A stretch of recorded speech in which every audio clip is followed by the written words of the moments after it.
Bonjour à toutes et tous, très heureux de vous retrouver pour ce pilote, un test pour échafauder avec vous le nouveau format de l'émission. Nouveau format destiné à nourrir la future saison 4. Retour au format quotidien donc, comme la saison 1 et 2, et timing resserré sont donc les axes de ce renouveau. Petit plus offert par la maison, en plus du format audio, une version vidéo sera disponible et le lien est indiqué dans la description de cet épisode.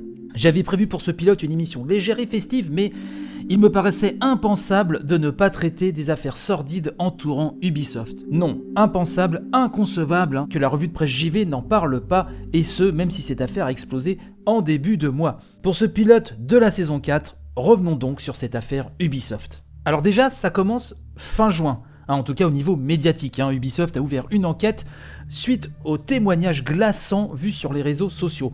Parmi les noms qui sont ressortis dans de nombreux témoignages, ceux de Maxime Bellan et Tommy François qui a été placé en congé administratif à ce moment-là.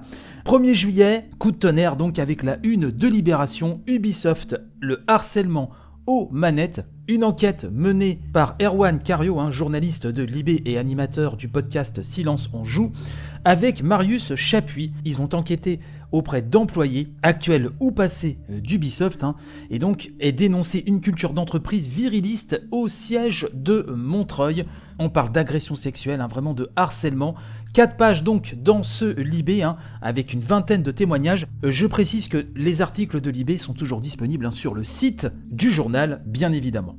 Des témoignages donc accablants, glaçants. On peut lire dans l'enquête de Libération notamment ce passage, je cite, le témoignage de Louise, décembre 2015, le thème de la soirée est retour vers le futur. Pour une fois, la jeune femme est en robe, Tommy François, son supérieur, aurait tenté de l'embrasser de force tandis que des membres de son équipe la tenaient. Elle se débat, crie et parvient à fuir, nous raconte-t-elle, je cite le passage du papier.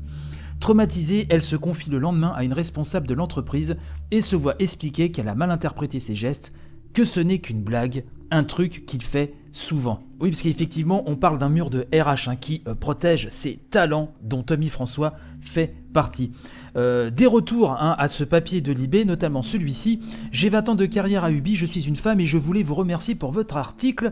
Vous ne venez que de découvrir le sommet d'un iceberg. Donc Libé nous dit que quelques heures après la publication de son enquête sur le management de l'équipe éditoriale au siège d'Ubisoft à Montreuil, beaucoup de messages nous parviennent, nous dit Erwan Cario, et qui viennent confirmer la réalité des situations décrites. De nombreux témoignages à l'appui, nous avons en effet raconté comment des créatifs haut placés comme le vice-président éditorial Tommy François multiplieraient remarques sexistes, harcèlement et agressions sexuelles en toute impunité, protégés par une culture du silence et le mur des ressources humaines. Depuis en interne, les discussions sont animées et de nombreux salariés se disent assommés partout dans le monde. Donc le 2 juillet, Ubisoft a réagi par la voix de son PDG Yves Guillemot. Chloé Wattier, un journaliste au Figaro, rapporte les annonces d'Yves Guillemot et notamment la composition du département éditorial, parce que c'était celui-ci qui de prime abord était vraiment visé avec ses talents entre guillemets qu'il fallait protéger.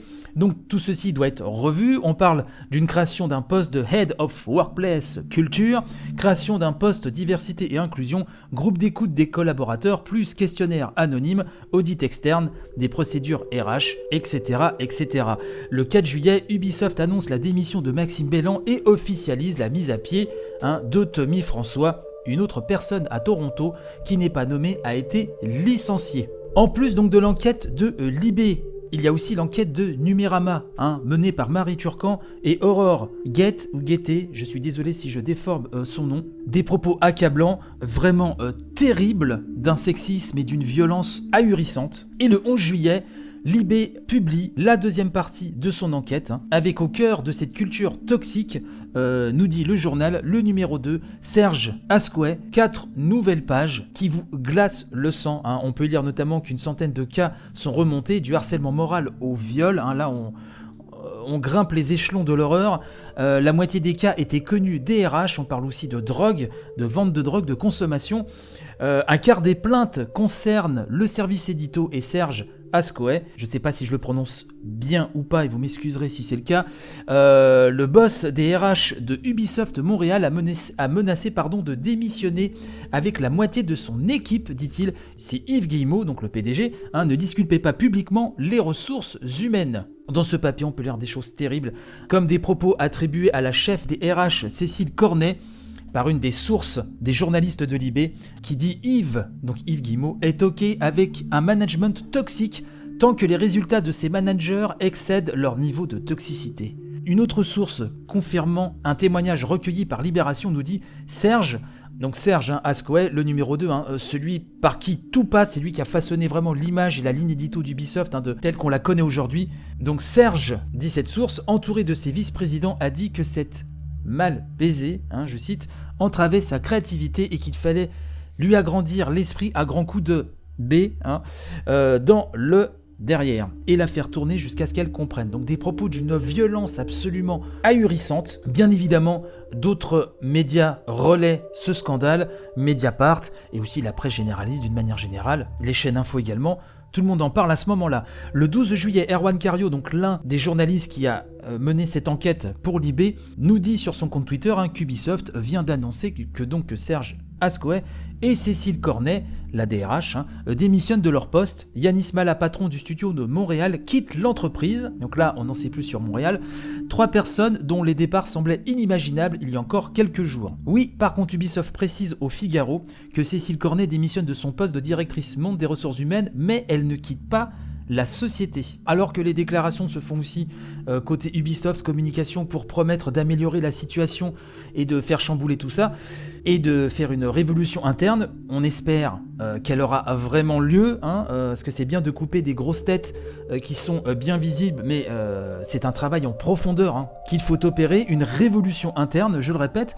Le 13 juillet, Gamecult annonce à 15 minutes de la conférence d'Ubisoft, puisque le 13 juillet, Ubisoft avait son event E3 dématérialisé, comme le font beaucoup d'autres éditeurs et constructeurs, vu que l'E3 n'a pas lieu à cause du Covid-19, de la Covid-19. Donc à 15 minutes de l'event, Gamecult annonce qu'il ne couvrira pas la conférence Ubisoft. Certains autres streamers vont faire de même. On apprend que l'action d'Ubisoft chute de plus de 9%, toujours le 13 juillet. Le 15 juillet, on apprend que Christophe Deren remplace Yanis Mala pour Ubisoft Montréal. Et voilà un petit peu où nous en sommes aujourd'hui. Comptez sur moi pour vous faire part de la suite des événements. Pour l'instant, voilà où cette affaire s'arrête. Encore un grand bravo vraiment aux journalistes de Libé, de Numérama, pour avoir fait bouger les choses. Je vous avoue que lire ces articles en profondeur, et il le faut, c'est 1 euro par article, si je dis pas de bêtises, sur le site de Libé.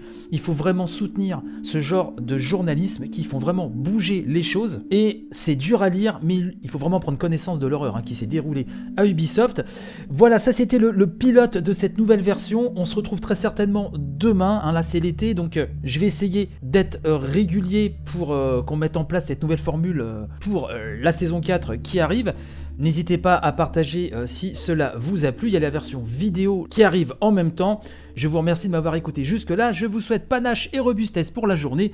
Et je vous fais de gros bécos et je vous dis à tantôt. Bye bye.